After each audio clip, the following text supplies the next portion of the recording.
Look at that body shot. I mean, the head movement, the defense is just amazing. Ooh, got a lot better at tying up, smothering his opponents. His sparring partner is no slouch.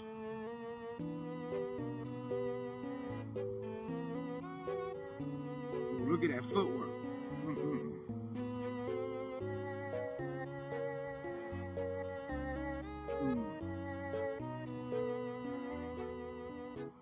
If y'all haven't been paying attention, his trainer is really pushing Mike. He pushing him, strengthening his endurance. I don't think his endurance will be any question.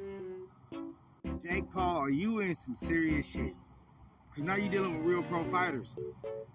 I personally feel, on paper, Mike Tyson's sparring partners that you've been seeing knocking around, that was the last person he knocked out sparring, is actually better than Jake Paul itself. Now, some people can speculate that Jake Paul is better because his record is 10-1. This guy's record is 5-1. But the difference between Jake Paul and Michael Russell is all Michael Russell's opponents are actual boxers. He got a decent chin because he's never been knocked out. Now, you can bring Mike Russell's age into a question because he is a lot older than Jake Paul because he's 37 years old. But Jet Blackwell, which is Mike Tyson's second sparring partner, on the other hand, is only 23. And he's a super heavyweight, which means he packs a punch. With a record of 13-10, all by decision, so he must have a decent chin. Yes, he has a lot of losses on his record, but this is typical for journeyman in the professional heavyweight division. But he's never been knocked out, so he definitely makes a good sparring partner for Mike Tyson, and he got 4 KOs in his record.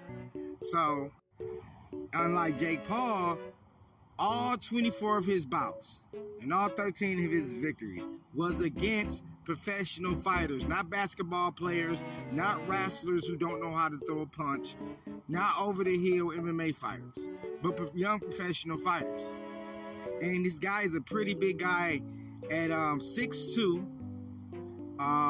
He's a super heavyweight.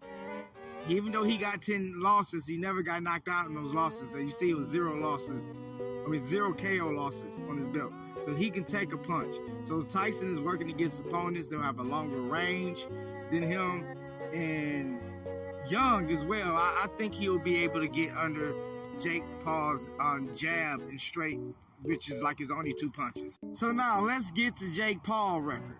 It's 10-1, 7 by KOs. On paper, that is impressive for a young up-and-coming fighter. But when you look at his opponents, out of 12 bouts, only 4 of them, I think, are against professional fighters. Let me double check. Ali Eason, Nate Robinson, basketball player. Ben Askren, wrestler. Tyron Woodley, MMA fighter. Tyron Woodley again, MMA fighter. Anderson Silva, MMA fighter. Tommy Fury, which he lost, is only boxer. Nate Diaz, MMA fighter, and he barely won that. Mike Perry is an MMA fighter and a bare knuckle fighter that couldn't box his way out of a paper bag. He won most of his fights, all of his fights, through dirty boxing, which is illegal in boxing. So let's look at the opponents that were actually boxers. I think Andre August, Rayan Berlin, and that's it. So actually, out of 12 professional bouts, only 2 of them were against. Well, 3 of them was against, professional boxers, and 1 of those professional boxers he lost against. So in reality, when you come to an actual professional boxing record against professional boxers, this is honorary wins on his professional boxers against amateur boxers. So in reality, his real professional boxing record against professional boxers is 2-1. So there you go. I think Jake Paul is going to have a very bad day. Mike Tyson loses, it has to be staged. He's going to have a very bad day because I honestly believe that Mike Tyson's sparring partners are actually better than Jake Paul, his opponent. I know I don't normally do sports, but if I do sports, it's always on combat sports. This is Bill Banks signing out with I Want You to Expand Your Mind. Peace.